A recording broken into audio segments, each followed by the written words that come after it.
Good morning. In this lecture, we will study about the variation of acceleration due to gravity. We know that the acceleration due to gravity changes with the height, and at the infinite distance it becomes zero. That also at the depth of the earth, that is also the acceleration due to gravity is zero, means at the center of the earth. Means the acceleration due to gravity changes, acceleration due to gravity varies with the height as well as with the depth.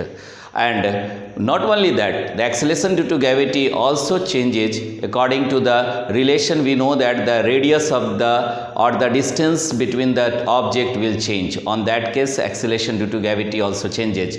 That means we can say that that acceleration due to gravity g, that depends upon the gm by r square. That means g is directly proportional to or inversely proportional to square of the distance between the two body जो आप ले रहे हैं, या that is the radius of the planet or the earth we may say. So इसके हिसाब से भी जी का वैल्यू चेंज करता है.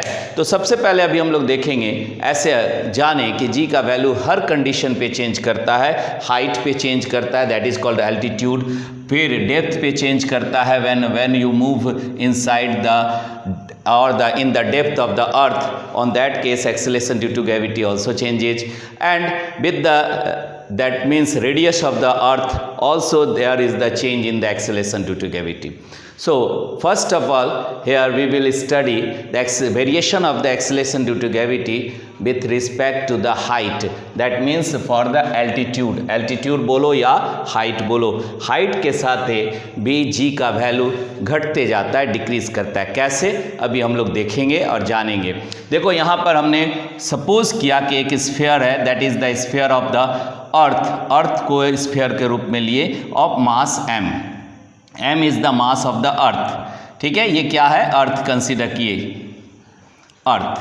और अर्थ का रेडियस आप ले लिए, सपोज कीजिए this is the radius r of the अर्थ.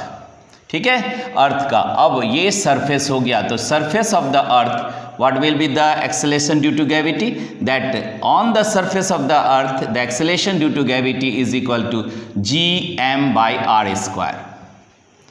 और जैसे जैसे हाइट जा रहे हैं, यहाँ तक आपने r माना, ये क्या है, रेडियस ऑफ द अर्थ. और ये सपोज करो कि हमने p पॉइंट पे कंसीडर किया, that p point is the height h from the surface of the earth to the p, that is the height h, that is the distance h.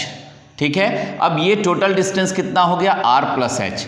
और इस p point पे acceleration due to gravity, क्योंकि अब देखो यहाँ पे दोनों के बीच में यहाँ डिस्टेंस बढ़ेगा तो acceleration due to gravity change करेगा. तो अभी मान लेते हैं यहाँ पर जो एक्सेलेरेशन ड्यू टू ग्रेविटी आया, दैट एट द p को हम यहाँ लिख देते हैं p, that is the g dash.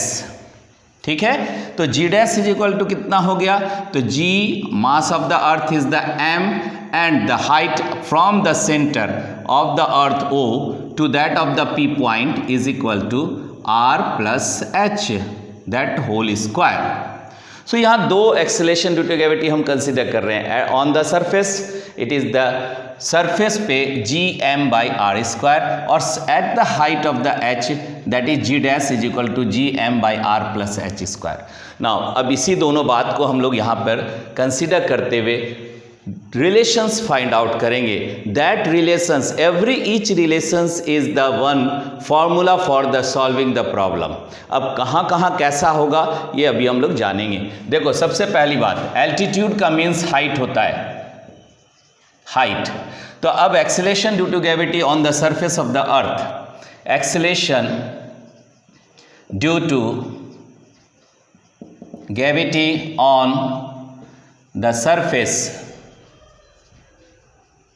of the earth, and that is g is equal to capital G m by r square, and this is the equation number 1.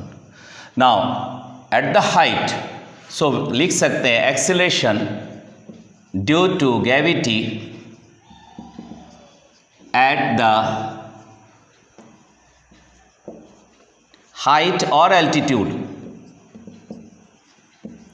of h is कितना हो गया acceleration due to gravity, जो आपने यहाँ लिखा है that is the G dash is equal to G M by R plus H whole square.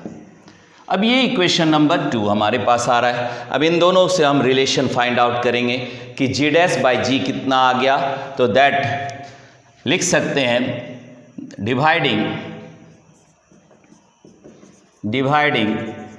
Equation 2 with 1।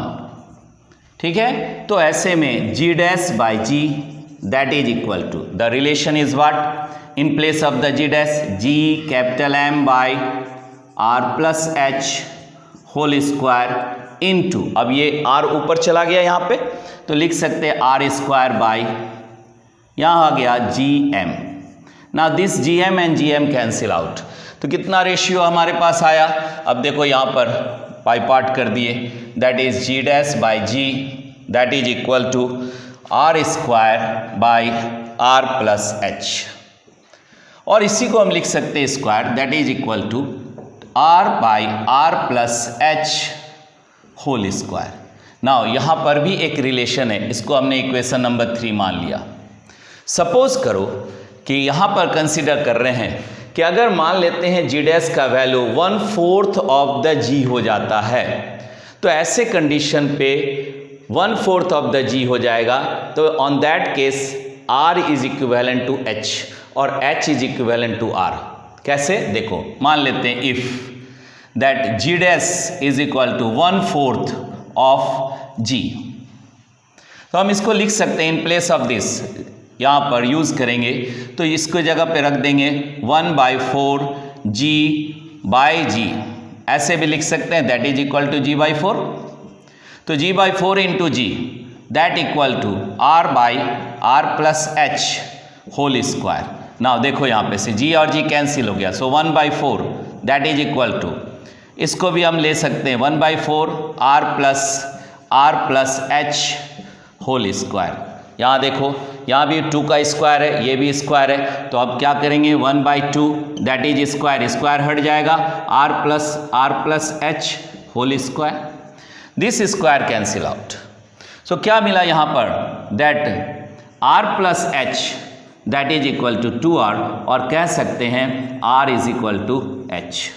इसका मतलब जब height equivalent to the radius of the earth हो जाएगा, that means height is equivalent to the radius of the earth, on that case G dash means the acceleration due to gravity become 1/4 of the acceleration of the gravity on the surface of the earth. So that is the one conclusion we will find it here.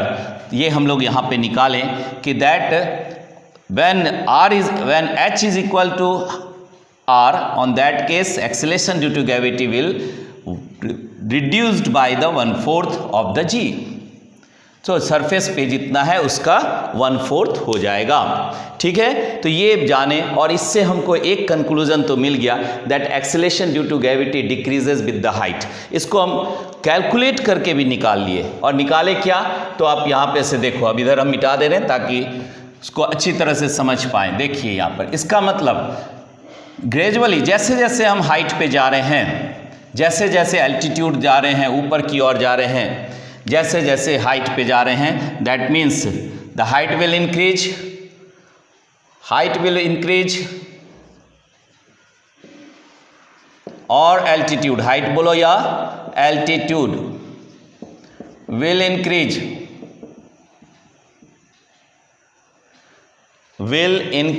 यहां से हटा दो, will increase the what happen here, the acceleration due to gravity decreases, the acceleration due to gravity decreases।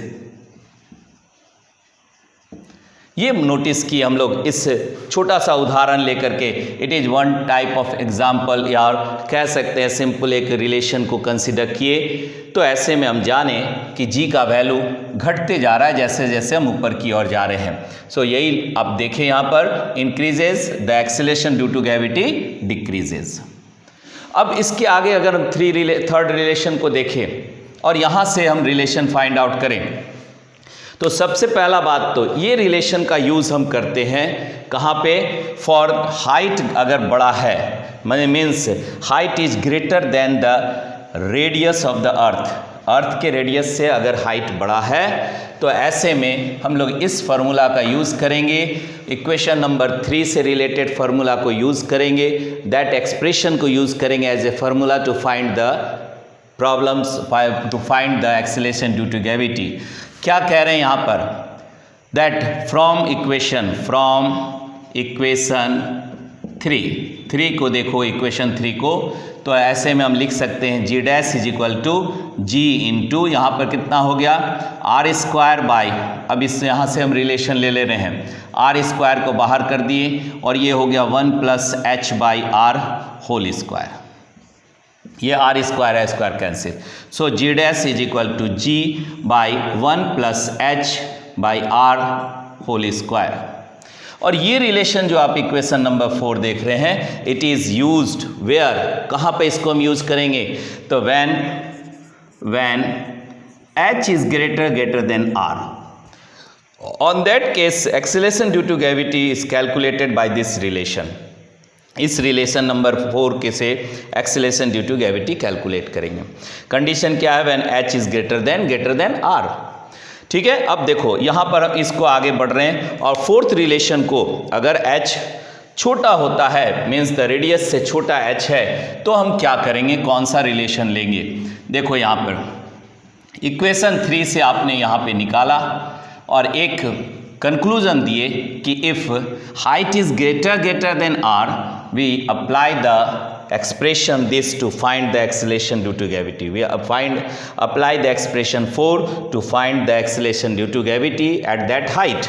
Now further, अब इसके आगे इसी equation को अगर हम आगे कंसिडर करते हैं और ऐसे लिख सकते हैं, now the equation 4 becomes, now equation 4 becomes, क्या हो गया यहाँ पर? तो हम यहाँ देख रहे हैं जी dash is equal to G और ये वैल्यू को ऊपर ले लिए, so 1 plus H by R minus 2। ये रिलेशन जो हमारे पास है 5 नंबर रिलेशन, इसको हम क्या करेंगे? Now using the binomial expansion, यहाँ पे बाइनोमियल एक्सपेंशन निकालेंगे। तो यहाँ लिख सकते हैं using the binomial expansion for किस टर्म के लिए? For 1 plus H by R minus 2।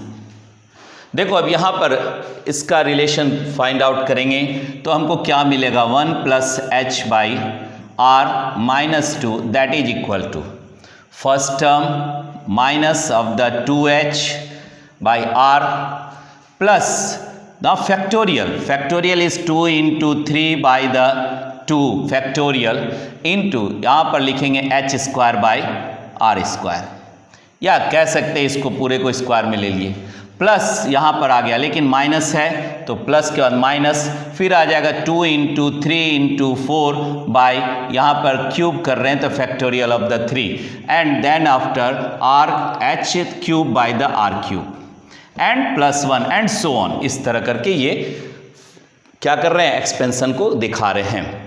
देखो अब ऐसे में क्योंकि h कंपेरेटिवली, अभी हमने कहा कि इस रिलेशन को आगे जब हम जा रहे हैं तो हम ये कंसीडर कर रहे हैं कि that h by R is less than 1।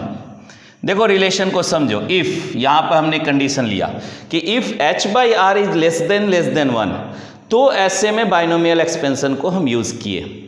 ठीक है, और अभी हमने बताया भी कि अब जो ये रिलेशन आपने लिया था for h is greater than r, लेकिन अब जो हम रिलेशन निकालने जा रहे हैं for h is less than r, तो ऐसे में जो हायर टर्म्स है वो क्या है? ऑलमोस्ट नेग्लिजिबल वैल्यू है, क्योंकि h अगर छोटा है r से तो उसका वैल्यू और छोटा होते चला जाएगा। ठीक है, तो ऐसे में जितना भी हायर टर्म्स है उसको नेग्लेक्ट कर देंगे, तो हम लिख सकते हैं 1 plus H by R minus 2 is equal to 1 minus 2h by r, here and plus neglecting the higher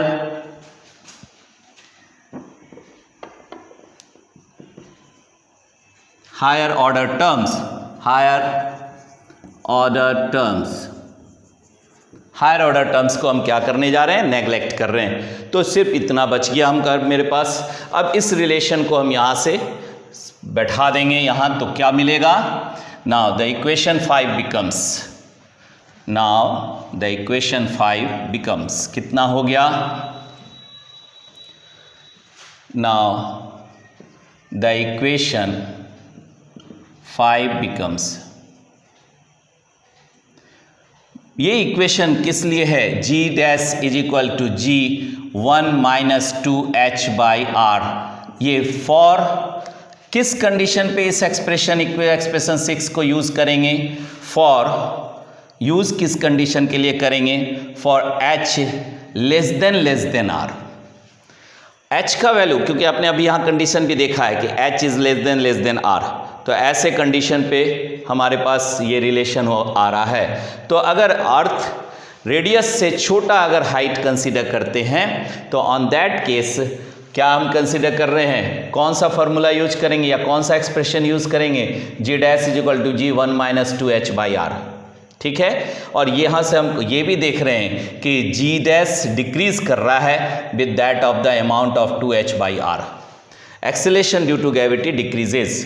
तो यहाँ पे 3 बात हमने जाना। सबसे पहला बात कि एल्टीट्यूड पे जैसे जैसे हम मूव करते हैं ऊपर की ओर, जैसे जैसे हाइट पे जाते हैं, acceleration due to gravity decrease करता है, and it is at the infinity it becomes a zero. यहाँ हम लिख दे रहे हैं कि यहाँ पे एक कंडीशन बता करके, that is acceleration due to gravity at the infinity if H is greater than, or H is equal to, better to write, H is equal to infinity. So on that case G dash is equal to 0. जैसे जैसे हम height पे ऊपर जाएंगे acceleration due to gravity decrease करेगा।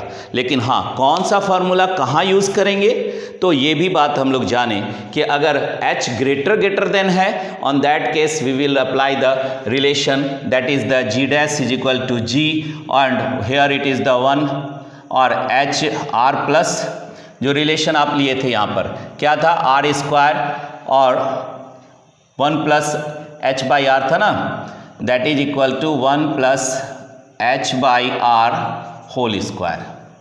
इस relation को हम लोग यूज़ कर रहे थे जब कंडीशन क्या हमने कंसिडर किया था, H is greater than R, और ये कंडीशन आपने यूज़ किया। अगर कंडीशन आपके पास आ रहा है H is less than R, तो हम G डैश का कौन सा फॉर्मूला यूज़ करेंगे for the problem solving, that is the G 1 minus 2H by R.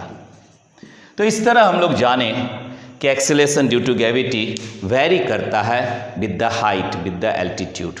ठीक है, in the next lecture we will go through the acceleration due to gravity at the depth.